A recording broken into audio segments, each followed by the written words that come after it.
প্রশ্ন হইল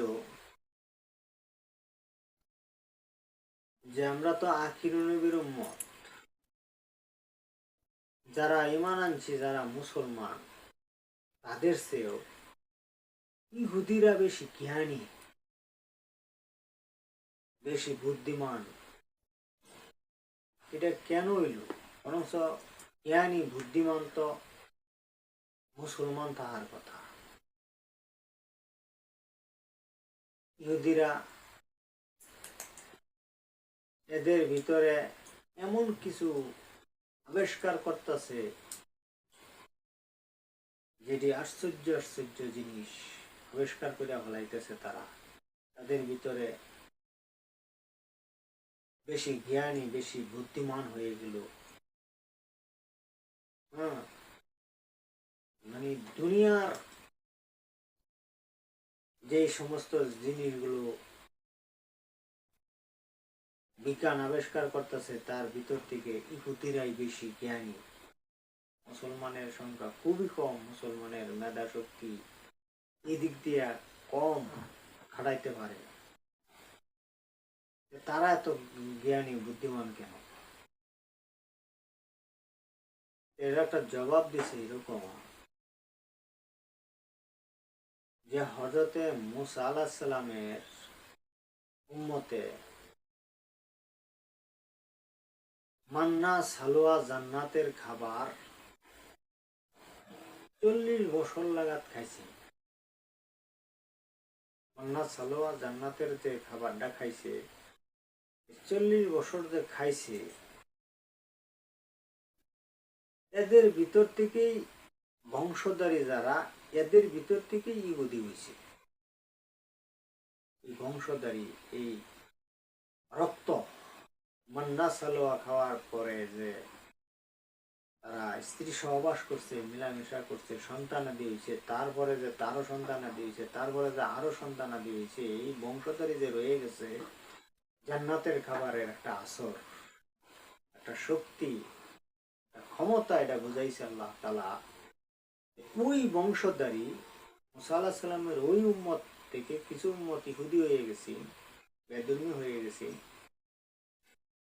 জান্নাতের খাবার খাওয়ার পরেও ওই যে যে ইহুদি হইয়া রইছে, ওই ইহুদিরাই ওই যে জান্নাতের খাবারের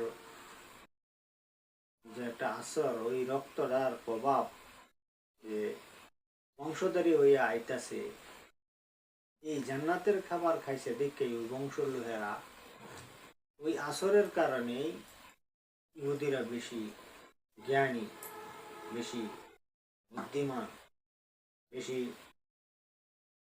বিজ্ঞান হয়ে গেছে, মানে বৈজ্ঞানিক হয়ে গেছে। আশ্চর্য জিনিস আবিষ্কার করতে পারতেছে তারা, বুদ্ধিমান তারা বেশি। এই কথাটা আসলে আপনার পুষ্টিকর খাবার, ভালো খাবার খাইলে যেরকম দুধ, কলা, ডিম, ভালো তরকারি খাইলে, যেমন মাছ খাইলে যেমন আপনার দেহের উপকার হয়, জ্ঞান শক্তি জ্ঞান বাড়ে, জ্ঞান বাড়ে। আর জান্নাতের খাবার মান্না সালোয়া খাইছে, এটা তো দুনিয়ার খাবার না। ভালো খাবার খেলে যেমন মানুষের মেধা শক্তি, জ্ঞান আকল বাড়তে থাকে, আর ওইটা খাবার দেখাইছে, তাহলে আল্লাহ বুঝেন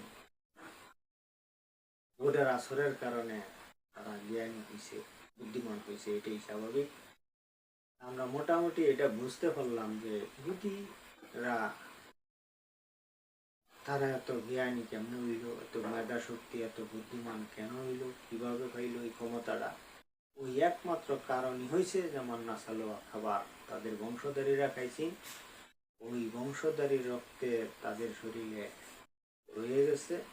এই কারণে আল্লাহ কিয়ামত পর্যন্ত এই ইহুদিদের ভিতরে মেধা শক্তি, জ্ঞান এত পরিমাণ দিছে, দিব, যে আরো এমন কিছু তারা আবিষ্কার করব যা আমরা এখন পর্যন্ত নামই জানি না।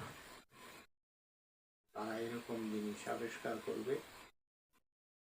হ্যাঁ, জ্ঞান খাড়াইয়া, আকল খাড়াইয়া, মেধা খাড়াইয়া। একমাত্র ওই কারণটাই হয়েছে যে তারা ওই বংশধারী, যে বংশধারী লোকেরা মান্না সালুয়া খাবার খাইছে, আর হেরা ওই রক্তের প্রভাব তাদের ভিতরে আছে দেখেই এই তারা জ্ঞানী বুদ্ধিমানরা বেশি হয়েছে। মোটামুটি আমরা এই আজকে এই পর্যন্ত মোটামুটি আমরা জানতে পারলাম। তাই আসলে আমরা কোরআনের সাথে যদি আমাদের সম্পর্ক থাকে, তাহলে আল্লাহ বলছে তুমি অনেক জ্ঞানী। আর দুনিয়ার লেখাপড়া করতে করতে করতে করতে যদি সমস্ত সব লেখাপড়াও শেষ করে দিয়ে কোরআনের জ্ঞান না থাকে, তাহলে এই ব্যক্তিটা আল্লাহ রাসূলের কাছে, ফেরেশতাদের কাছে এই লোকটা বোকা, মূর্খ। দুনিয়ার জ্ঞান পরকালে, কবরে, হাসরে, মিজানে কোনো কাজের লাগতো না। আর কোরআনের জ্ঞান দুনিয়া এবং আখিরাতে কাজের লাগে। কোরআনের জ্ঞান এমন, দুনিয়াতেও অন্যের কাজের লাগে। কোরআনের জ্ঞান যদি থাকে, হাদিসের জ্ঞান যদি থাকে, দুনিয়াতেও কাজে লাগে, আখিরাতে, কবরেও, হাসরে, মিজানে, কবরে, জান্নাতে, সব জায়গায় কাজে লাগবো। এই জন্য আসুন আমরা কোরআনের সাথে জ্ঞান রাখি, কোরআন আমরা তেলাওয়াত করি, শিখি, কোরআনকে মহব্বত করি, কোরআনের আদর্শ নীতি যেন চলতে পারি, নবীর তরিকায় যেন চলতে পারি। আমার এই কথাগুলো যদি আপনাদের ভালো লাগে, লাইক, কমেন্ট, শেয়ার, সাবস্ক্রাইব করে দেবেন। আসসালামু আলাইকুম।